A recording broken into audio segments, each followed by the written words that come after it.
कोई नौकर बर्तनों को हाथ नहीं लगाएगा, सारी सफाई ये लड़की करेगी।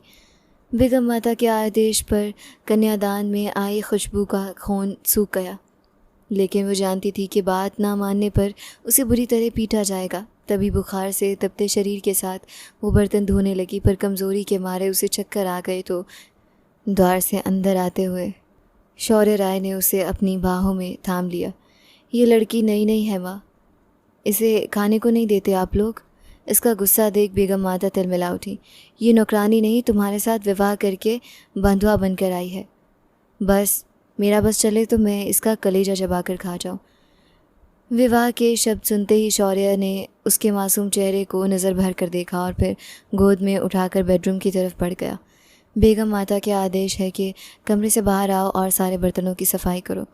अभी उसने इत्मीनान की सांस ही नहीं ली थी कि रश्मि ने द्वार खोलकर उसे अगला आदेश सुनाया और सांस भरते हुए वो सर झुकाकर बैठी रही। उसे चुप कर देखकर रश्मि आगे बढ़ी और ज़ोर से उसके बाजू को झंझोड़ दिया। महारानी, तुम्हें समझ नहीं आया मैंने क्या कहा है? बेगम माता का संदेश आया है तो उठकर भागती हुई नज़र आओ। उसकी हैसियत इतनी थी कि घर के नौकर भी उसे अपनी नौकरानी समझते थे। अभी सिर्फ 2 दिन पहले ही वो बंधुआ बनकर इस हवेली में आई थी, लेकिन इन 2 दिनों में ही उसे अंदाज़ा हो चुका था कि उसके नाजुक वजूद पर जो भारी जिम्मेदारियों का बोझ लादा गया है, उसे उठाते उठाते वो इसी हवेली में ज़मीन के नीचे दफन हो जाएगी। बमुश्किल खुलती हुई आंखों के साथ वो उठी और तपते हुए शरीर के साथ अपना चुनरी संभाल कर बाहर निकल आई। कदमों की लड़खड़ाहट ही बता रही थी कि किस कदर कमज़ोरी हावी हो रही है उस पर। कल सारा दिन वो कपड़े धोती रही आज तक, और फिर सारी रात बुखार में तपती रही। सुबह से भी दर्द का आलम यह था कि कमर अकड़ रही थी और हाथ कांप रहे थे, लेकिन उसके बावजूद उसने सारे घर की जिम्मेदारी देखी। अब भोजन के बाद जब बर्तनों की बारी आई तो फिर बेगम माता के आदेश आया कि इन बर्तनों की सफाई वही करेगी। हालांकि ये किसी एक के बस का काम नहीं था, लेकिन यह उसके किसी पाप की सज़ा थी जो उसने कभी किया ही नहीं था। किसी और के पाप की वजह से वो ये सज़ा झेलने के लिए आ गई थी।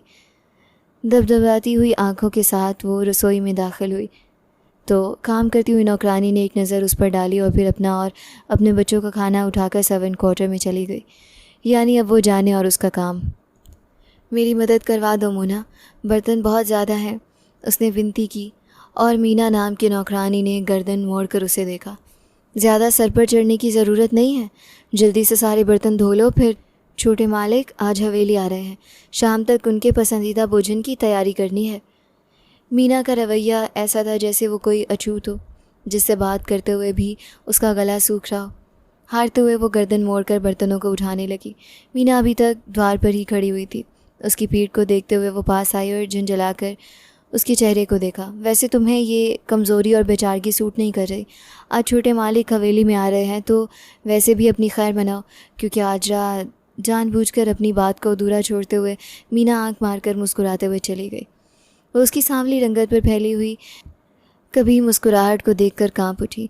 आज छोटे मालिक हवेली आ रहे हैं। छोटे मालिक यानी उसका पति, वो व्यक्ति जिसके साथ विवाह में वो बंधुआ बनकर यहाँ आई थी, जो उसे यहाँ लाने के बाद यूं गायब हुआ था कि वो फिर उसकी शक्ल तक नहीं देख पाई। अगर देख भी पाती तो कहाँ संभव था कि वो उसे पहचान लेती। वो तो उसके नाम से भी वाकिफ़ नहीं थी, लेकिन मीना जो कुछ कह रही थी उससे दिल किसी सूखे पत्ते की तरह कांप रहा था और होंठ शिद्दत से प्रार्थना कर रहे थे कि अब कोई और तूफ़ान उसका इंतज़ार ना कर रहा हो। अभी उसका नाजुक वजूद इस काबिल नहीं था कि वो किसी भी तूफ़ान का सामना कर सके। आहिस्ता आहिस्ता करके उसने बर्तनों को धोना शुरू कर दिया, लेकिन उसका दिमाग मीना की बातों में अटका हुआ था। क्या मुसीबत थी कि वो उन लोगों की चालबाजी का शिकार हो गई जिन्होंने सारी ज़िंदगी उसे नफ़रत का निशाना बनाया, और अब भी उसे ऐसे गहरे कुएं में धकेल दिया जहाँ से ज़्यादा बचकर निकलना संभव नहीं था। इन्हीं सोचना में वो गुम थी जब अचानक कांच का ग्लास उसके हाथ से फिसला और फर्श पर कांच बिखरता चला गया। ज़ोरदार आवाज़ के साथ रश्मि दौड़ते हुए रसोई में आई और फिर द्वार पर खड़े होकर उसने मुंह पर हाथ रखकर चीखना शुरू कर दिया। बेगम माता, इस लड़की ने मालिक का पसंदीदा गिलास का सेट में से गिलास तोड़ दिया है। रश्मि चीख चीख कर बता रही थी। वो अधेड़ उम्र की औरत जिसे तमाम नौकरों पर प्रधानी प्राप्त थी, इस मासूम सी लड़की पर अत्याचार करने से बाज ना आती तो फिर उसकी शिकायतें बेगम माता को लगाना शुरू कर दी, सिर्फ इसलिए ताकि उसे कुछ पुरस्कार मिल जाए। उसके नंबर बढ़ जाएं और वो पहले से ज़्यादा आज़ाद रहे। ईश्वर का वास्ता है, मैंने जानबूझकर नहीं किया। उसने तुरंत अपने हाथ रश्मि के सामने जोड़ दिए, लेकिन रश्मि ने आगे बढ़कर उसे चोटी से पकड़ लिया। ये तो बेगम माता बताएंगी कि तूने जानबूझकर किया है या गलती से हुआ है। यहाँ गलती की भी गुंजाइश नहीं है, वो भी तुम्हारे लिए। दांत पीसकर उसे कहते हुए वो ऐसी मुसीबत में झोंक गई जिसे उसके निढाल से वजूद को और ज़्यादा तोड़ दिया। बेगम माता रसोई में दाखिल हुई और फिर उसे घसीट कर बाहर ले आई। अरे भगवान, ये मनहूस लड़की हमारे सब्र की परीक्षा ले रही है। उसे बालों से पकड़कर फर्श पर गिराया। वो लातों और मुक्कों का निशाना बना रही थी। उसकी नाजुक पीठ पर चोट के निशान बढ़ते चले गए और बुरी तरह रोते हुए वो अपने लिए दया की भीख मांगने लगी। कभी कभी मनुष्य हम पर ईश्वर बनकर राज करने लगते हैं, हालांकि उन्हें ज़रा भी इस बात का अंदाज़ा नहीं होता कि वो हम पर हावी होकर सिर्फ़ और सिर्फ खुद को ईश्वर के क्रोध का निशाना बना रहे हैं। विक्रम शर्मा ने अपनी ज़िद और अहंकार में आकर हवेली के जवान बेटे को मौत के घाट उतार दिया। वो दिन हवेली में प्रयालासम था। न सिर्फ हवेली बल्कि पूरा गांव इस दुख की ज़द में आ गया। इसमें कोई शक नहीं था कि करण रॉय माहिर 20 साल का था, लेकिन उसके संस्कार और दोस्ती इतनी अच्छी थी कि वो हर सभा में पसंद किए जाने वाला नाम था। कोई भी इस बात का अंदाज़ा नहीं लगा सकता था कि आखिर इतनी बड़ी वजह कौन सी थी जो विक्रम शर्मा ने इतना बड़ा अत्याचार किया और उसका पाप इस लड़की के गले का फंदा बन गया। उसके मामा ने उसके सामने अपनी पगड़ी उतार कर रख दी थी। ईश्वर के लिए मेरे बेटे की जान बचा लो, और वो उनके चरणों से लिपट कर रह गई। मामा जी, मुझे किसी के हवाले ना करें, मुझे बंधुआ बनाकर नहीं जाना। हालांकि सुरेश शर्मा की उसकी हम उम्र बेटी भी थी, लेकिन शायद बंधुआ बनाने के लिए उसे सबसे पहले अपनी भांजी का ख्याल आया, जिसकी माँ लगभग 10 साल पहले स्वर्गवास हो चुकी थी और पिता शायद माँ के साथ ही मर गया था। अपनी नई ज़िंदगी बसाकर वो दूसरे शहर में यूं जाकर बसा कि उसे अपनी बेटी के बारे में कुछ मालूम ही नहीं था, और पिछले 10 सालों से वो अनाथ होकर अपनी मामा के द्वार पर पड़ी थी। यहाँ उसने कौन कौन से दुख देखे, उसे कौन से अत्याचार का निशाना बनना आया गया, लेकिन इन तमाम बातों ने उसके मानसिक संतुलन को बुरी तरह बिगाड़ दिया था। ऐसे कैसे नहीं मानेगी सुरेश जी, हमारा खाती है और हमारी बात ही नहीं मानेगी। मामी ने उसे वहाँ से खींचा और सीधा कमरे में लाकर पटक दिया। मेरा पति इज्जत से तुमसे बात कर रहा है तो तुम्हें बात हज़म नहीं हो रही? उसके चेहरे को दबाए वो अपनी विचित्र शक्ल से फनकार रही थी और उसने हिम्मत करके उन्हें खुद से दूर धकेला। ये पाप आपके बेटे ने किया है तो सज़ा भी आपके बेटे को ही मिलनी चाहिए। वो गले के बल चीख गई। पहली बार वो अपने लिए स्टैंड ले रही थी, लेकिन नहीं जानती थी कि उसे इतनी अनुमति नहीं है। अगर आपको बंधुआ ही बनाना है तो फिर नेहा को बना दीजिए। नेहा और उसकी उम्र में सिर्फ 7 महीने का अंतर था, लेकिन उसकी मामी की नज़रें उस पर जमी हुई थीं। अगर तुम मेरी बात नहीं मानोगी तो मैं तुम्हें जहर देकर मार दूंगी, इतना याद रखना। और उसे मालूम था कि उसकी मामी ये काम कर गुजरेगी। वो औरत जिसने हमेशा उसे अपने बच्चों का सबसे बड़ा शत्रु समझा, जिसने अपने बेटे को इतनी ढील दी कि वो उसकी ज़िंदगी बर्बाद कर चुका था। उसके अंदर न जाने कौन कौन सा लावा उबल रहा था। उसने सोचा, फिर सोचा, शायद यहाँ पढ़कर मरने से बेहतर था कि वो मामा की बात मान लेती। ये भी परलय था और वो भी, और किसी एक परलय से लिपट कर उसे अपनी जान देनी थी। सो उस शाम उसे पंचायत में लाकर शौर्य रॉय के नाम कर दिया गया। वो व्यक्ति खुद भी नहीं जानता था कि उसे कितने बड़े धोखे का निशाना बनाया जा रहा है। वो नहीं चाहता था कि बंधुआ में कोई लड़की उसके गले पड़ जाए। उसने अपने पिता से कहते हुए साफ इनकार भी किया था, लेकिन उसके पिता ने उसे समझाया कि ये इस क्षेत्र की रीति है। अपराधी को उसके पाप की सज़ा ज़रूर मिलेगी, लेकिन बंधुआ में ये लड़की सारी ज़िंदगी शौर्य की दासी बनकर रहेगी। इस बात पर पिता से नाराज़ होकर वो विवाह के बाद तुरंत वहाँ से निकल गया। पिछले 3 सप्ताह से उसने बुरी तरह झंझोड़ कर रख दिया था। जवान भाई की मौत ने उसकी पूरी हस्ती को हिला कर रख दिया था। भाई भी ऐसा जो उस पर जान छिड़कता था और जिसे वो अपनी संतान से बढ़कर चाहता था। अगर उसकी संतान भी होती तो भी उसे उनसे कभी भी करण रॉय जितनी मोहब्बत नहीं कर सकता था। वो चुलबुला नटखट लड़का जिसकी आंखों में सपने थे। वो मौत की घाट उतर गया और इस बात ने उसके अंदर ऐसा जहर भर दिया कि वो संजीदा स्वभाव का व्यक्ति पहले से ज़्यादा संजीदा हो गया। बड़ी मुश्किल से उसे बेगम माता ने रिहाई दी और फिर घसीट कर रसोई की तरफ धकेल दिया।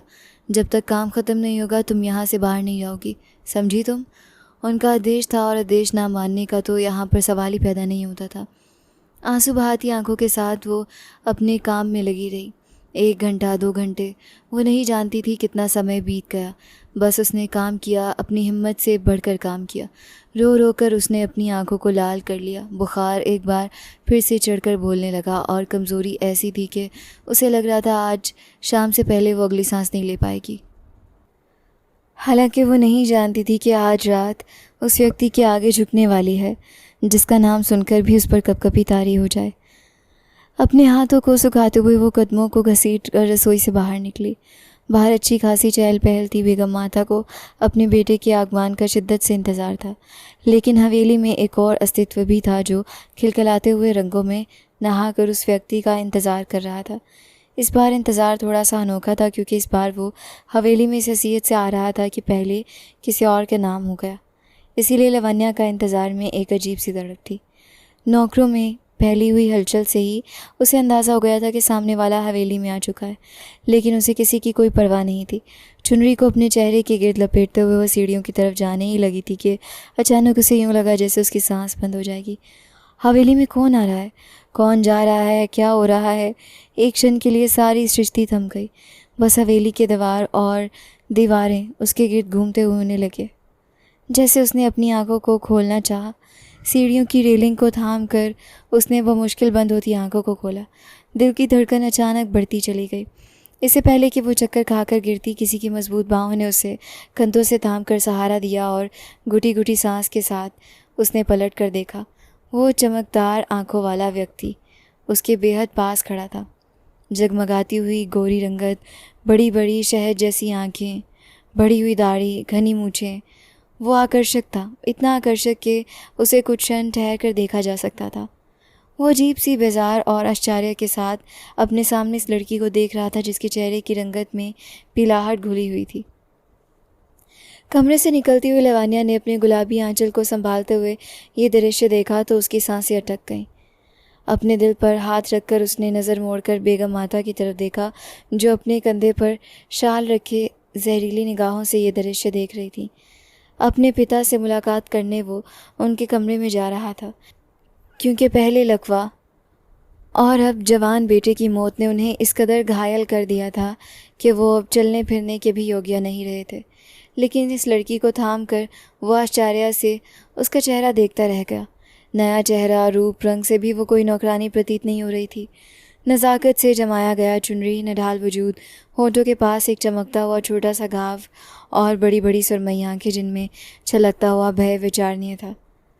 उसे थामते ही शौर्य को अंदाज़ा हो चुका था कि वो तीव्र बुखार में तप रही है, लेकिन इसके बावजूद वो हवेली में काम कर रही है। उसने पलटकर अपनी माँ को देखा। ये कोई नई नौकरानी है? उसके प्रश्न पर अपनी लरसती हुई पलकों के साथ वो भी खुद को संभालती बेगम माता को देखती रह गई।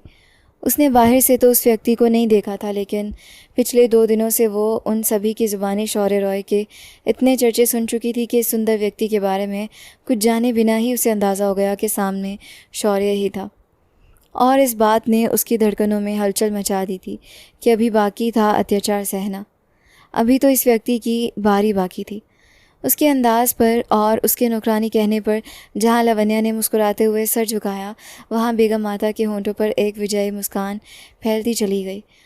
इसे नौकरानी ही समझ लो या फिर नौकरानी से भी कमतर, और इसकी नौटंकीबाजी पर ज़्यादा ध्यान मत दो मेरे लाल। निहायत प्रेम से मुस्कुराते हुए वो अपने बेटे की तरफ बढ़ी, जबकि उनकी नज़रें वार्निंग दे रही थी कि लड़की को यहाँ से गायब हो जाना चाहिए, वरना उनसे कुछ भी संभव था कि उसे अपने बेटे के सामने ही पीटना शुरू कर देती। क्या मतलब है आपका? एक नज़र उस लड़की को देखने के बाद उसने पनाह बेगम माता को देखा। मतलब ये कि बंधुआ बनकर आई हुई लड़की है। इस हवेली में इसके साथ जो भी व्यवहार संभव हो वही रखा जाए तो बेहतर है। उन्होंने उसे यूँ देखा कि जैसे वो गंदगी का एक ढेर हो जिसके ऊपर भिनभिनाती हुई मक्खियाँ उन्हें परेशान कर रही हों। बंधुआ बनकर आई हुई लड़की, खुसफुसाते हुए लहजे में कहते हुए इस बार वो गर्दन मोड़कर उसका चेहरा देखता रहा, जो दबदबाती हुई आंखों के साथ उसे देख रही थी और वहाँ से जाने की तैयारियों में थी। आश्चर्य और अविश्वास के साथ वो इस कम उम्र लड़की को देख रहा था जिसकी उम्र वो मुश्किल 22 साल थी। उसकी बड़ी बड़ी आंखों में भय के साथ साथ ऐसे टूटे हुए सपने और दुख थे जिसने एक क्षण के लिए उस व्यक्ति को हिला कर रख दिया। वो वहाँ से चली गई न जाने कहाँ, लेकिन वो कुछ देर तक उसकी पीठ को देखता रहा, जब तक वो वहाँ से गायब नहीं हो गई, जब तक कि लावण्या ने उसके पहलू में आकर उसके बाजू को छूते हुए उसका रुख अपनी तरफ नहीं मोड़ा। मुस्कुराते हुए उन्हें देखकर बेगम माता वहीं से चली गई थी, लेकिन अब वो पूरी तरह से लावण्या की तरफ ध्यान दे रहा था। थोड़ा सा ध्यान हम पर भी हो जाए हुजूर। अपनी पतली उंगलियों को माथे के पास लाकर जाते हुए उसने मुस्कुरा कर उसे अपनी तरफ आकर्षित किया और उसके इस अंदाज पर वो पूरी तरह से नाराज़ हुआ। उस पर एक नज़र डालने के बाद वो अपने कमरे की तरफ बढ़ने लगा और लावण्या उसके साथ साथ चलने लगी। कैसे गुजरे आपके दिन? यूँ बिना बताए गायब ना हो जाया करें। हालांकि इस समय उसे अपने हिस्से में होना चाहिए था, लेकिन वो अक्सर इसी हिस्से में पाई जाती थी और ये बात शौर्य को बिल्कुल भी पसंद नहीं थी। कमरे का द्वार खोलकर वो कमरे में दाखिल होने लगा और फिर रुककर कठोर नज़रों से लावण्या को देखा। थोड़ी देर ताज़ा होकर सोना चाहता हूँ, मुझे अकेले छोड़ दो। वही अहंकार जो उस व्यक्तिता की व्यहस्थिता थी, वही रौबदार लहजा जिस पर न जाने कितने दिल फिदा थे, और लावण्या उसकी इस अंदाज पर दिल थाम कर रह गई। वो जितना सुंदर था, इस क्षेत्र का होने वाला प्रधान था, उस पर सचती थी ये सारी गर्व। उसे इतना तो अहंकारी होना चाहिए था कि कोई उसे देखने के बाद देखता रह जाए। बोझन पर मुलाकात होगी ना? उसने एक बार फिर बेबाकी से शौर्य के हाथ पकड़ लिया। वो बचपन से ही खुद को शौर्य से जुड़ा हुआ समझती थी। हालांकि प्रधानों के बीच ऐसा कोई निर्णय नहीं हुआ था और ना ही शौर्य इस बात को दिल से स्वीकार करता था, लेकिन फिर भी उसे लगता था कि उस पर सिर्फ़ और सिर्फ शौर्य का अधिकार है। इस समय भी वो आग बबूला होकर इस कदर भड़क उठी कि हर एक के गले पड़ गई। लेकिन अब बेगम माता ने उसे आश्वासन दिया था कि वो लड़की कभी भी उसकी पत्नी का दर्जा प्राप्त नहीं करेगी। ये उस समय की ज़रूरत है, उसे मौन धारण करना चाहिए। और सिर्फ बेगम माता पर विश्वास करके उसने मौन धारण कर लिया। लेकिन सामने पर उसे विश्वास था कि थोड़े ही दिनों के अंदर अंदर वो इस लड़की को इस हवेली से यूं गायब करवा देगी कि कोई भी अंदाज़ा ना लगा पाए। वैसे भी विवाह के तुरंत बाद वो जिस तरह हवेली से बाहर निकल गया, इस बात ने उसे बल दिया था और उसे विश्वास था कि उसके मालिक कम से कम इस नीची जात की लड़की की तरफ तो नहीं देखेगा, कभी नहीं। कमरे में आने के बाद भी उसके दिमाग में सिर्फ़ और सिर्फ उस लड़की का ख्याल घूमता रहा। वो कभी भी ऐसी रीतियों का स्वीकार करने वाला नहीं था, लेकिन उस लड़की की आंखों में अजीब सा टूटा हुआ विश्वास उसे ऐसी उलझन का शिकार कर चुका था कि बिस्तर पर सोने के बावजूद वो काफ़ी देर तक आंखें खोलकर इसी के विषय में सोचता रहा। वो इस हवेली में उपस्थित थी और उसकी माँ का अंदाज़ा बता रहा था कि इस हवेली में उसे कौन सी स्थिति प्राप्त होगी। ये सब कुछ किया धरा विक्रम शर्मा का था। वो विक्रम को ढूंढने में निरंतर आसमानित हो रहा था, लेकिन उसे विश्वास था कि वो चाहे दुनिया के किसी भी कोने में छिप कर बैठ जाए, वो हर स्थिति में उसे ढूंढ निकालेगा और उसके पाप की सज़ा भी उसे हर स्थिति में मिलकर रहेगी। उसे ये नहीं करना चाहिए था। कारण की याद उसके दिल पर गिरी और नम आँखों के साथ वो इसके विषय में सोचता रहा। रात के सारे काम पूरे करने के बाद जब वो भांदरगिरा की तरफ बढ़ने लगी, तब बेगम माता ने उसे गहरी नज़रों से देखते हुए अपने पास बुला लिया। तुम जानती हो कि मालिक हवेली में आ चुके हैं और रात तुम्हें उनके कमरे में जाकर उनके बिस्तर की सेवा करनी है। उनके इस आदेश पर वो देखती की देखती रह गई, उछलकर 2 कदम दूर हुई। नहीं, मैं उसके होंठों की लर्ज़ाहता से अंदाज़ा हो रहा था कि उस व्यक्ति का नाम सुनते ही और फिर बेगम माता की मांग सुनते ही उसके दिल पर क्या गुजरी है। बकवास बंद करो अपनी। सारे दिन की थकी हारी हो, रात को कॉफ़ी बनाकर उनके कमरे में जाओ। अजीब सी नज़रों के साथ उसे देखते हुए उन्होंने उसे कमरे में भेज दिया। यही तो चाहती थी वो कि वो दिन भर उसे अपने अत्याचार का निशाना बनाती रही और रात वो उनके बेटे के क्रोध का, पागलपन का निशाना बने। उसे लगना चाहिए कि वो यहाँ पर किसी नौकरानी से कम है और रात में यह एहसास उसे घेर लेना चाहिए कि वो हवेली में सिर्फ़ और सिर्फ शौर्य रॉय की दासी है। वो कमरे से बाहर निकलने लगी जब बेगम माता ने उसे पुनः पुकारा। इस बात की खबर लावण्या को नहीं उड़नी चाहिए। सुबह दिन चढ़ते से पहले उसके कमरे से बाहर निकल जाना वो उसकी ज़िंदगी का सबसे कठिन चरण था। वो सोच भी नहीं सकती थी कि उसे इस चरण से भी गुजरना पड़ेगा। अतीत की कुछ कड़वी सोचें उसके दिमाग पर हावी हुई और उसका दिल चाहा कि वो यहाँ से भाग जाए, किसी ऐसे रास्ते पर निकल जाए जहाँ से वापसी संभव ना हो। कैसे जाएगी वो उस व्यक्ति के पास? और वो व्यक्ति अगर बेगम माता की तरह उस पर अत्याचार करने लगे तो? हर तरफ से जहरीली सोचों से घिरी हुई थी। कॉफ़ी बनाकर अपने कांपते हुए शरीर को घसीट कर वो शौर्य रॉय के कमरे तक आई। कमरे के द्वार पर उसने हल्की सी दस्तक दी और सामने वाला जैसे इंतज़ार में था। इस समय रश्मि उसे कॉफ़ी देने के लिए आया करती थी।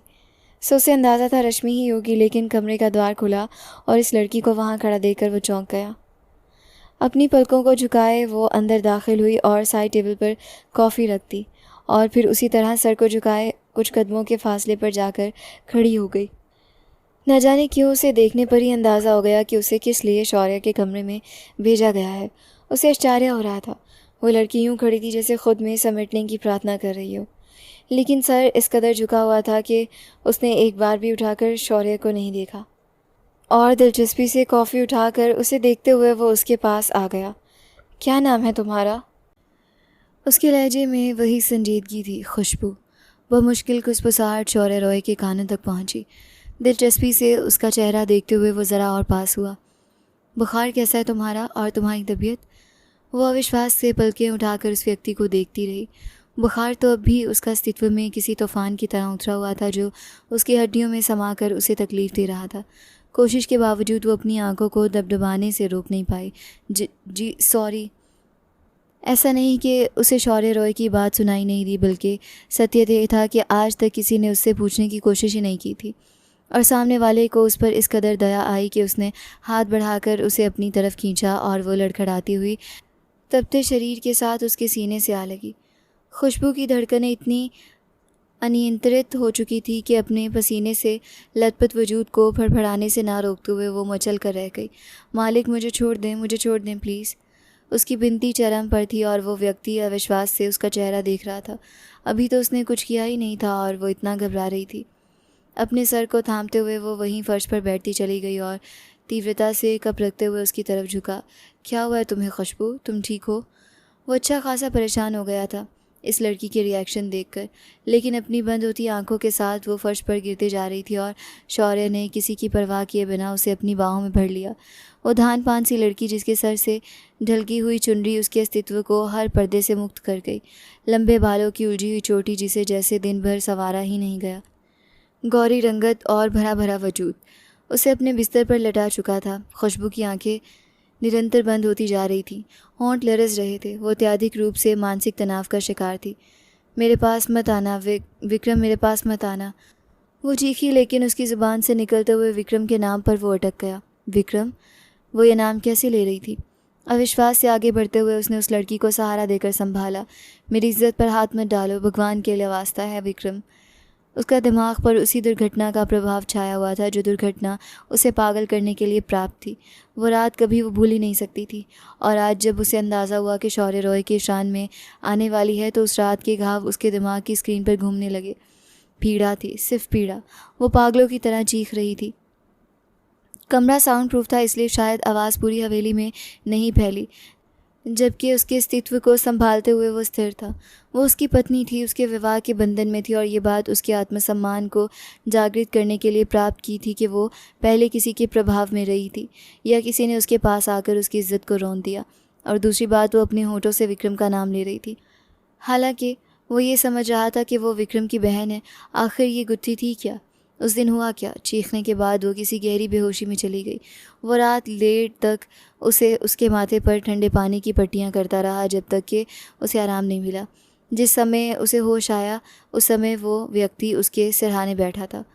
खुद को संभालते हुए वो उठी, लेकिन इससे पहले कि उसके सीने पर हाथ रखकर वो उसे पुनः लिटा चुका था।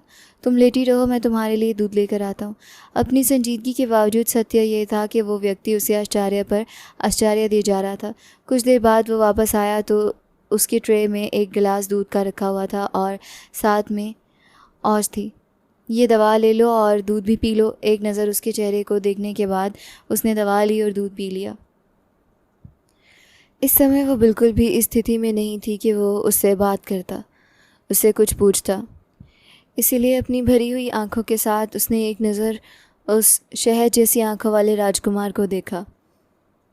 अपने कमरे में चली जाओ मालिक।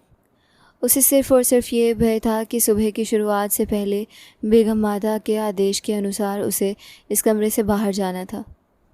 वो कुछ देर उसे देखता रहा और फिर कमरे से जाने की अनुमति दे दी। वो रात कैसी रात थी। एक तो इस लड़की की मासूमियत उस पर अजीब तरह से प्रभाव डाल रही थी और दूसरा उसके मुंह से निकलने वाले राज अनोखे थे। उस दिन उसने बैठक में अपने पास के सेवक शंकर को बुलाया। जो लड़की हवेली में बंधुआ बनकर आई है सुरेश शर्मा के साथ, उसका क्या रिश्ता है? सुलगती हुई सिगरेट को होंठों में दबाए वो संजीदगी से शंकर को देख रहा था और शंकर का झुका हुआ सर उसकी अहंकारिता को दर्शा रहा था। हजूर, वो बच्ची सुरेश शर्मा की भांजी है, काफ़ी समय से उनके घर रह रही है। उसने बताना शुरुआत किया। एक गुत्थी सुलझती जा रही थी। पहले ये सुनने में आया था कि वो विक्रम शर्मा की मंगेतर है। मंगेतर या बहन को बंधुआ में स्वीकार कर लिया जाता है, इसीलिए उसे बंधुआ में स्वीकार कर लिया गया। उसके वजूद की कठोरता बढ़ती जा रही थी। उसने हाथ के इशारे से शंकर को जाने का आदेश दिया और दिमाग पर छाए हुए धमाके बढ़ते चले गए। वो सोच भी नहीं सकता था कि विक्रम शर्मा इस मामले में भी उसे बुरी तरह हरा सकता है। वो ना सिर्फ उसे भाई की ज़िंदगी समाप्त कर चुका था, बल्कि उसकी वर्तमान पत्नी का दिमाग पर भी ऐसा निशान छोड़ गया था कि वो इतने भय का शिकार थी। ये बात प्रधान के आत्मसम्मान के विरुद्ध थी कि एक स्त्री जो उसके अधिकार में थी, उससे पहले किसी ने छुआ हो। अब उसे हर स्थिति में ये पता करना था कि मामला किस सीमा तक पहुंचा है और मामला था क्या। इसके लिए इस लड़की का उसके पास होना सबसे ज़्यादा ज़रूरी था। बीती हुई रात ने उसके अस्तित्व पर अजीब सा निशान छोड़ दिया। सारा दिन वह विश्वास से सोचती रह गई कि वो व्यक्ति कोई रक्षक था, कोई देवता या आंखों को पढ़ लेने वाला। लेकिन बेगम माता ने उसे सख्ती से मना कर दिया था कि अब उनके बेटे के कमरे में उस समय ही जा सकती है जब उनकी अनुमति होगी। अनुमति के बिना अगर उसने जाने की कोशिश की तो वो उससे बहुत बुरा व्यवहार करेंगी। और आज तक उसने कौन सी आज्ञा टाली थी जो ये करती। लवन्या को उस रात के विषय में कुछ भी मालूम नहीं था, लेकिन इस हवेली में आने के बाद वो उसे अच्छी तरह चेतावनी दे चुकी थी कि वो व्यक्ति पारिवारिक पत्नी के रूप में लवन्या से जुड़ा हुआ है और लवन्या ही उसकी वास्तविक दुल्हन बनेगी। इसीलिए ख़ुद को उसकी पत्नी समझने की गलती कभी ना करे। वो उस व्यक्ति का कुछ ऐसा चित्र खींचा गया था कि वो तीव्र भय का शिकार थी। इसलिए रात उसे अपने पास देखकर उसकी तबीयत बिगड़ती चली गई। उसे मालूम नहीं था कि वो क्या कहती रही है। बेहोशी में उसने जो शब्द प्रयोग किए थे वो किसी व्यक्ति के विचारों के दृष्टिकों को पूरी तरह बदल चुके थे और अब उसे उस रास्ते पर निकलना था जिस रास्ते पर निकल कर ना सिर्फ वो अपने अपराधी को सज़ा देती बल्कि इस लड़की के अपराधी को भी। उस रात उसने पनाह उसे अपने कमरे में बुलाया था। पहली बार वो शिद्दत से उसका इंतज़ार कर रहा था। जब वो कमरे में दाखिल हुई, एक नज़र उसने शौर्य को देखा और फिर पलके झपकते हुए सर झुकाकर खड़ी हो गई। वो अपनी शॉल को संभालते हुए उठा था। तबीयत कैसी है आपकी? नहीं, ये उसका भरम नहीं था। सत्य में वो व्यक्ति अलग था। इस हवेली में पहला पुरुष जो उसकी तबीयत के बारे में पूछ रहा था। ठीक हो मालिक, उसने खुसफुसाते हुए लहजे में कहा और सामने वाले ने आगे बढ़ते हुए अपनी 2 उंगलियों के सहारे से उसे थोड़ी से थाम कर उसका चेहरा अपने चेहरे के पास कर लिया। मुझे व्यर्थ झुके हुए सर अच्छे नहीं लगते, सर उठाकर बात किया करो। और वो उसे देखती रह गई। किस कदर सुंदर और तेजस्वी रूप का स्वामी था वो, और स्थितियों की गर्मी ने, लोगों के अत्याचार ने उसे किस कदर मुरझाने पर विवश कर दिया था। इन दोनों का भला क्या जोड़। लवन्या सच कहती थी, वो कभी भी उसकी पत्नी के पद पर विराजमान नहीं हो सकती। वो हमेशा एक दासी रहेगी। लरसती हुई पलकों के साथ वो उसे देखकर सोचती रह गई और सामने वाला हल्का सा मुस्कुरा दिया। इसीलिए तो कहता हूँ कि सर उठाकर मुझसे देखा करो, बात किया करो, क्योंकि मुझे देखने वाले पलके झपकाना भूल जाते हैं। और वो ठीक ही तो कह रहा था, वो बिल्कुल ठीक कह रहा था। वो स्वीकार कर गई, लेकिन उसकी मुस्कान को देखते हुए पहली बार एक हल्की सी मुस्कान उसके होंठों पर उभरी और फिर गायब हो गई। लेकिन सामने वाले की तेज़ नज़रों ने उसकी मुस्कान को क्षण भर में जायज़ा ले लिया। उसके गालों पर बनने वाला डिम्पल उसकी पूरी रंगत और ध्यान खींच चुके थे। तुम्हारी मुस्कान बहुत खूबसूरत है, मुस्कुराती रहा करो। वो ज़रा सा झुककर उसके चेहरे को देखते हुए कह रहा था और खुशबू ने पलकें उठाकर उसे देखा और फिर होंठों को भींचते हुए अपने चेहरे का लाल रंग को छुपाती रही। उसे यहाँ किसी और उद्देश्य से के लिए बुलाया गया था, लेकिन वो लड़की उसे इतनी आकर्षक लगी कि उसके हाथ को थाम कर उसे अपने सामने बिठाते हुए वो देर तक उसके चेहरे को देखता रहा। लेकिन इस एक चीज़ अभी गौर करने की योग्य थी। वो उसके पास आने पर घबराते हुए बार बार उससे दूर जाने की कोशिश कर रही थी, जो वो अच्छी तरह नोट कर रहा था। तुम मेरे साथ विवाह के बंधन में तो हो, तो तुम्हें मेरे कमरे में होना चाहिए मेरी पत्नी की हैसियत से। क्यों? ज़रा सा उसके पास खिसकते हुए वो अपनी सुगंध का महक झोंके को उसके गिर्द फैलाने पर विवेश कर रहा था। मालिक जब बेगम माता आज्ञा देती हैं, तब उसके डर की वजह से उसने बात को अधूरा छोड़ दिया था और उसके होंठों पर अपनी उंगली रखकर वो उसकी धड़कनों को रोक गया। अपने पति के कमरे में आने के लिए किसी की आज्ञा की ज़रूरत नहीं होती। वो उसे आश्चर्य पर आश्चर्य दिए जा रहा था। यानी वो ये चाहता था कि वो बेगम माता के विरुद्ध चली जाए। खैर, इतना साहस अभी तो उसमें नहीं था, इसलिए नयन में सर हिलाते हुए उस व्यक्ति को अजीब नज़रों से देखती रही। इस क्षण वो उसे अत्यधिक मासूम लगी, जिसे सुरक्षित होती नज़रों से देखकर वो मानो उस पर दया कर रहा था। और इस समय वो ऐसी स्थिति में थी कि उस पर दया की जाए, एक दया की पात्र और मासूम लड़की जैसे किसी सरसरी सहारे की तलाश में थी। मैंने सुना है तुम सुरेश शर्मा की भांजी हो। अब वो मुखिया बात पर आ गया। जी, खुशबू ने हाँ में सर हिलाते हुए पुष्टि कर दी। विक्रम शर्मा की मंगेतर। उसने दूसरा तीर फेंका और इस पर भी वो स्वीकार कर गई। तो विक्रम शर्मा से प्रेम करती थी। कुछ देर पहले के भाव तो गायब हो चुके थे, लेकिन अब वो बहुत नॉर्मल लहजे में बात कर रहा था। नहीं, ईश्वर की सौगंध। उसने बाकायदा उसे फटी फटी नज़रों से देखते हुए कानों को हाथ लगाया। करण के चले जाने के बाद सामने वाले पहली बार खुलकर हंसा और अगले ही क्षण उसके चेहरे पर संजीदगी सजाए उसे कमर से थामकर अपने ऊपर गिरा लिया। इससे ज़्यादा वो खुद पर नियंत्रण नहीं कर सकता था। एकांत रात का अंधेरा कमरे में वो अपार मासूमियत के लिए उसके पास बैठकर अपनी बातों का जाल फेंक रही थी और सामने वाले को अच्छा खासा आकर्षित कर रही थी, जबकि उसकी बेबाकी ने खुशबू की धड़कनों को बढ़ा दिया। पसीने की नन्ही नन्ही बूंदें उसकी गर्दन पर उभरने लगीं और उसकी बढ़ती हुई धड़कनों को, फैलती हुई घबराहट को अच्छी तरह नोट कर रहा था। क्या विक्रम तुम्हें परेशान करता था? उसकी गर्दन पर होंठ रखते हुए उसने वो प्रश्न पूछा जिसके लिए दोहराने से वो खुद भी घबराती थी और बस उस व्यक्ति को देखती रही। क्या वो आंखों को पढ़ने की कलंकारी जानता था? क्या वो वास्तव में कोई जादूगर था? उसकी आंखों में नमी फैलती गई। वो निश्चित रूप से बताने से बच रही थी, लेकिन उस व्यक्ति का विश्वास भी किसी नशे की तरह था जो सर चढ़कर बोल रहा था। और फिर वो बताती चली गई। उस तूफ़ान भरी रात में जब विक्रम शर्मा ने उसके कमरे में आकर उसे डराने की कोशिश की, वो उसे बाहों से पकड़कर पूरी तरह और अपनी गिरफ्त में ले चुका था। जब वो उस घर में आई थी, उसकी मामी ने सोच लिया था कि मुफ्त की नौकरानी हाथ लग गई है, जिस पर वो सारी ज़िंदगी राज करेगी।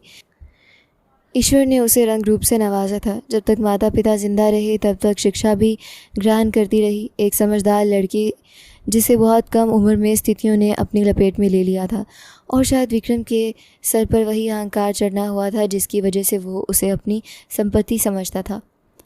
उसने तड़प कर सहारा मांगने की कोशिश की, लेकिन वो व्यक्ति उसे छोड़ने के मूड में नहीं था।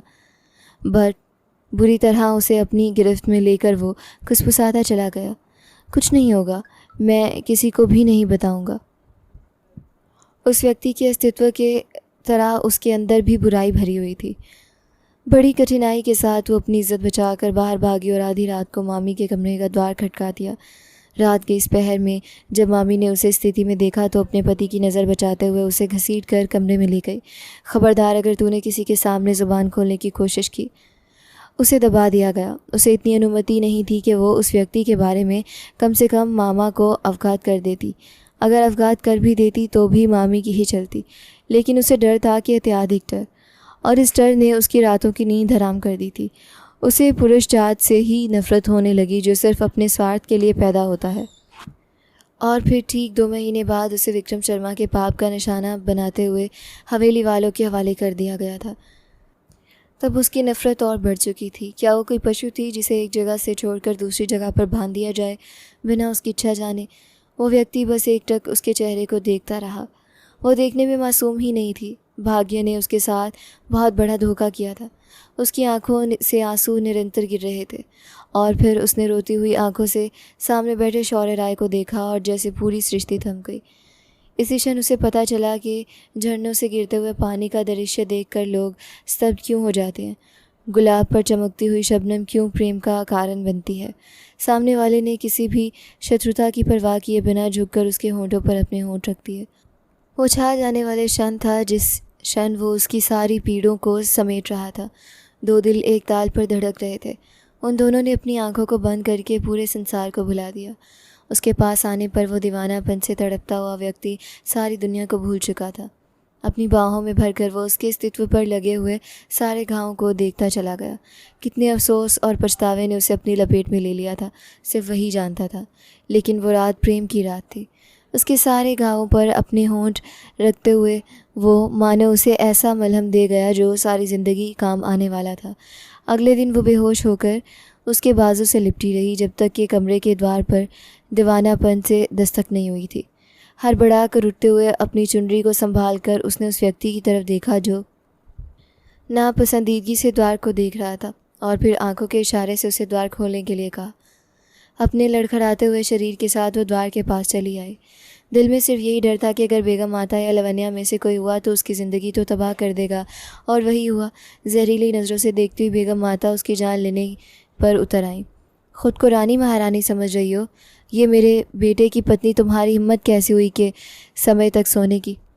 उन्होंने आगे बढ़कर उसे बाजू से पकड़कर बाहर खींचा और वो गीले बालों के साथ लड़खड़ा कर दूर जा गिरी, जबकि वो व्यक्ति तीव्रता से बिस्तर से उठा और दीवार पर जा चला गया। ये सब क्या हो रहा है माता जी? आप क्या कर रही हैं? अविश्वास से आगे बढ़ते हुए उसने खुशबू को सहारा देकर अपने पास खड़ा किया, और बेगम माता का बस नहीं चल रहा था कि वो अपने बेटे के साथ न जाने क्या कर गुजरे। तुम नहीं जानते कि इस लड़की के साथ कैसा व्यवहार रखना है। बस रात ये तुम्हारे कमरे में थी और दिन भर ये हवेली में काम करेगी। उन्होंने एक बार फिर आगे बढ़कर उसके बाजू को पकड़ना चाहा जो अपनी चुनरी को मुट्ठियों में पकड़े अपने पति की पीठ से लगी थी। आवाज़ें इतनी तेज़ हो गई, ना सिर्फ नौकर बल्कि नीचे आई लवन्या भी ऊपर चली आई। उसकी नज़र बचाकर बेगम माता यहाँ तक आई थी। स्तब्ध कदमों के साथ वो ज़रा सी दूर खड़ी रह गई। आप शायद भूल रही हैं कि ये मेरी पत्नी है। इसकी हैसियत इस हवेली में क्या है ये मैं आपको बताऊंगा। वो जैसे उन्हें अविश्वास करने के स्तब्ध कर चुका था। तुम अपनी सीमा भूल रहे हो। मत भूलो कि तुम माँ से बात कर रहे हो। उन्होंने अपनी शाल को सही किया।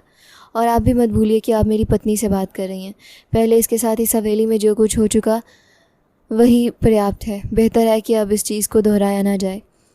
उसे बाजू से थामकर वो अपने कमरे में लेकर चला गया, और बाहर बेगम माता और लवन्या यूं खड़ी थी जैसे उनकी जान निकल गई हो। नौकर एक एक करके तमाशा देखने के बाद अपने अपने काम में लग गए। उम्र तो छोटी थी लेकिन इतनी बड़ी हार सहन नहीं कर सकती थी। उन्होंने पलटकर लवन्या को देखा। इस लड़की ने मेरे बेटे पर कोई जादू कर दिया है। एक ही रात में मेरे बेटे को अपनी मुट्ठी में कर लिया है। मैं इसे छोड़ूंगी नहीं। बनावटी गुस्से और अहंकार दिखाने के चक्कर में वो लवन्या के पास चली आई, लेकिन नहीं जानती थी कि लवन्या को जिस कदर उन्होंने सर पर चढ़ा रखा है वो शौर्य रॉय पर किसी का पड़ा हुआ साया भी बर्दाश्त नहीं करती। कहाँ ये कि वो किसी दूसरी लड़की के साथ रातें गुजार कर उसे पत्नी का दर्जा दे चुका था। झूठ, बिल्कुल झूठ बोलती हैं आप। सांप की तरह है। मेरी खुशियों को डस कर अब मुझे झूठे इशारे दे रही हैं। लवन्या ने अब अंतंत्रा की सीमा पार करते हुए उन्हें खुद से दूर धकेला, और वो लड़खड़ा कर दूर हुई। फटी फटी आंखों से वो लवन्या को देख रही थी। लवन्या, उन्होंने चेतावनी के लहजे में पुकारा, लेकिन वो टस से मस ना हुई। मुझे आप पर विश्वास करना ही नहीं चाहिए था। इस लड़की ने मुझसे मेरा शौर्य छीन लिया। यूँ लग रहा था जैसे लवन्या पागल हो चुकी थी। ना ही उसकी समझ में कुछ आ रहा था और ना ही वो सोच समझ कर बोलना चाहती थी। धैर्य रखो, मेरे रहते हुए ऐसा कुछ नहीं होगा। उन्होंने लवन्या को कितनी आशाओं और दिलासे देते हुए कहा। वो उसे ऐसे अपने हाथ से निकलने नहीं दे सकती थी, लेकिन लवन्या ने पलटते हुए उन्हें ज़ोरदार धक्का दे दिया। तीव्र क्रोध में वो अंदाज़ा ही नहीं कर पाई कि वो क्या कर रही है, जबकि लड़खड़ाते हुए जब बेगम माता सीढ़ियों से गिरी तब चीखते हुए वो वहीं खड़ी रह गई। उसकी आंखों में डर उपस्थित था, लेकिन कोई शर्मिंदगी और आश्चर्य नहीं था। यूँ जैसे वो एक लंबे समय से इन सब से नफ़रत करती आई हो। जैसे अगर वो किसी के साथ रिश्ता रखना भी चाहती है तो वो सिर्फ़ और सिर्फ शौर्य रॉय था। इसके अलावा उसका रिश्ता किसी से बने ना बने उसे कोई परवाह नहीं थी। वो कमरे से दौड़कर बाहर निकला। पहले पहल में वो उनके वाद विवाद पर ध्यान देने वाला नहीं था, लेकिन अपनी माँ को गिरते हुए देखा तो उन्हें दौड़कर सहारा दिया और द्वार में खड़ी खुशबू बस अविश्वास से इस दृश्य को देखती चली गई। लवन्या ने सीमा पार कर दी थी। उसने बेगम माता के सामने खड़े होकर उन्हें धक्का दे दिया था। उनके पैर में इस कदर तीव्र चोट आई और भारी शरीर की वजह से पूरे शरीर पर खरोंचें आईं। इस दिन उन्हें अंदाज़ा हुआ कि उन्होंने लवन्या जैसी लड़की को झूठी आश्वासन देकर जैसे अपने ही खिलाफ कोई शत्रु पाल लिया है। अस्पताल से वापस आने के बाद उन्होंने मुँह धारण कर लिया। उन्होंने साफ कह दिया था कि लवन्या अब उन्हें हवेली के इस हिस्से में नज़र नहीं आनी चाहिए। हालांकि उसके माता पिता ने आकर क्षमा मांगी, लेकिन लवन्या ने एक बार भी आकर क्षमा नहीं मांगी। वो तो पागलपन का प्रदर्शन कर रही थी। कभी चीखने लग जाती तो कभी पिता के सामने ये शर्त रख देती कि हर स्थिति में उसका शौर्य से विवाह करवाना है। लेकिन शौर्य तो खुशबू को अपनी पत्नी स्वीकार कर चुका था और हरगिज़ भी अपने कदमों को किसी और की राह पर नहीं डाल सकता था। अगले आने वाले सप्ताह में हवेली के मामले अजीब से बदल गए। सारी नफ़रत को भूलकर वो बेगम माता की सेवा में लग गई। जो काम बेगम माता ने उसके ज़िम्मे लगाए थे उसने उन्हें छोड़ा नहीं था, बल्कि अपनी ज़िम्मेदारी को अच्छी तरह स्वीकार किया। लेकिन उसके पति ने हर एक को मना कर दिया था कि कोई भी हवेली में उसका अपमान नहीं कर सकता। जो उसका अपमान करेगा उसे शौर्य रॉय से निपटना पड़ेगा। जबकि ख़ुद वो बुरी तरह उलझा हुआ था, क्योंकि उसे किसी न किसी तरह विक्रम शर्मा का सुराग लगाना था। घर का सारा काम ख़त्म करने के बाद वो आकर बेगम माता के चरणों में बैठ गई। उनके पैरों को अपनी गोद में रखे वो तेल निकाल कर मालिश करने लगी। उनके पैर का घाव काफ़ी बेहतर था, लेकिन हड्डी में आए फ्रैक्चर ने उन्हें चलने फिरने को योग्य नहीं छोड़ा था। डॉक्टर ने कहा था कि सही देखभाल से वो ठीक हो जाएंगी। बेगम माता कुछ देर उसे देखती रहीं और फिर अपनी आंखों से बहने वाले आंसुओं को पोंछकर बेड के क्राउन से टेक लगा ली। आप क्यों उदास है बेगम माता? इतना कुछ सोच रही हैं? उन्हें देखने के बाद उसने आखिरकार पूछ ही लिया और टूटे हुए लहजे में बेगम माता ने उसे बताना शुरू किया। तुम नहीं जानती कि मैं अपने करण से कितना प्रेम करती थी। उसकी दूरी ने मुझे कितना पागल कर दिया है। मेरे पास मेरा शौर्य है, लेकिन फिर भी करण के बिना रहना दुख से कम नहीं है। वो उस माँ की पीड़ा को समझ सकती थी। वो उनकी नफ़रत से भी प्रायश्चित थी। उनका अधिकार बनता था कि वो नफ़रत करें। विक्रम ने जिस बेदर्दी से उनके बेटे को मारा, वो भी किसी मामूली सी बहस की वजह से। वो उन्हें सारी ज़िंदगी भूलने वाला नहीं था। संतान का बिछड़ जाना माता पिता के लिए एक ऐसा दुख है जो सारी ज़िंदगी उनके साथ रहता है। यहाँ तक कि वो अंतिम शैया पर भी लेट जाएं तो वो दुख उनके हृदय को कटता रहता है। ईश्वर आपके बेटे की आत्मा को शांति दे बेगम माता, लेकिन विश्वास कीजिए मैं नहीं चाहती थी कि अपराधी खुल्लम खुले घूमे। आप चाहें तो उसे बड़ी से बड़ी सज़ा दें ताकि वो पुनः किसी माँ की गोद उजाड़ने के बारे में ना सोचे। वो कहे जा रही थी और बेगम माता उसके चेहरे को देखती जा रही थी। अपने पति के बीमार होने के बाद उन्होंने खुद हवेली के सारे मामले हाथ में ले लिए थे। हालांकि अभी वो उनके पति का आदेश ही चलता था। बेगम माता, मुझे खेद है। मैं समझ सकती हूँ इस पीड़ा को कि बिछड़े हुए लोगों के बिना जीना किस कदर कठिन है। वो बोली तो आंखों के कोने भीगे हुए थे। कुछ देर उन्हें आश्वासन देने के बाद वो उठी और उन्हें औषधाई देकर कमरे से निकल गई और बेगम माता देर तक इसी के विषय में सोचती रहीं। इस समय उनके दिल में लसता थी। अपने बेटे के शत्रुओं से नफ़रत करना उनका अधिकार बनता था, लेकिन एक निर्दोष लड़की जो खुद दुख उठाती उनके द्वार पर आई, उसके साथ ऐसा व्यवहार करना हरगिज़ उनका अधिकार नहीं बनता था। किसी एक विचार पर पहुंचकर उन्होंने सर झुकाकर ठंडी सांस ली।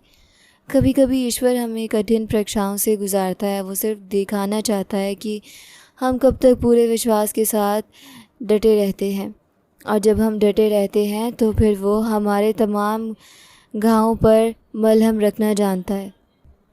और जिस दिन वो विक्रम को इस हवेली में लेकर आया था, उस दिन वो प्रसन्न थी। उसे परवाह नहीं थी कि विक्रम उसका मामा का बेटा है। उसकी नज़र में वो सिर्फ़ और सिर्फ एक अपराधी था। उसके पति ने उसे बैठक में बुलवाया। वो पहला पति था जो अपनी पत्नी को बैठक तक लेकर गया।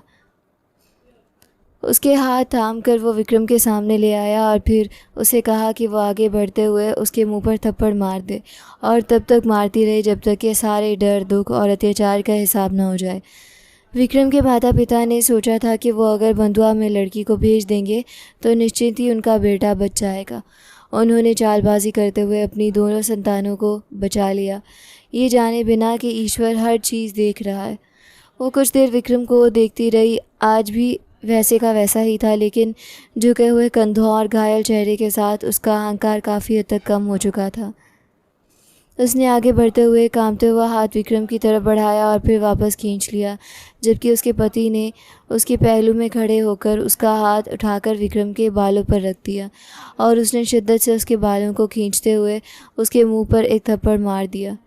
एक बार, दूसरी बार, तीसरी बार और फिर रोते हुए पलट गई। इस व्यक्ति ने, इसके माँ ने और इसके घर वालों ने उसे जितनी पीड़ा दी थी वो सारी ज़िंदगी नहीं भूल सकती थी। 2 दिन भोजन के बिना रहना, छोटी छोटी गलती पर मामी की मार को बर्दाश्त करना और हर रात विक्रम के डर की वजह से सो ना पाना, आने वाली ज़िंदगी का सपना बुनना तो उसने एक समय पहले छोड़ दिया था, क्योंकि उसे लगता था कि वो जो भी सपना देखेगी वो उसकी आंखों में टूटकर कंकर बन जाएगा।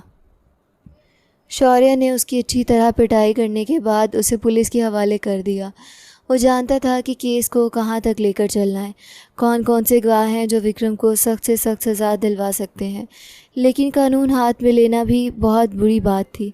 चाहे वो क्षेत्र का प्रधान था, लेकिन इसके बावजूद ये उसका कर्तव्य बनता था कि वो अपराधी को कानून के हवाले करता।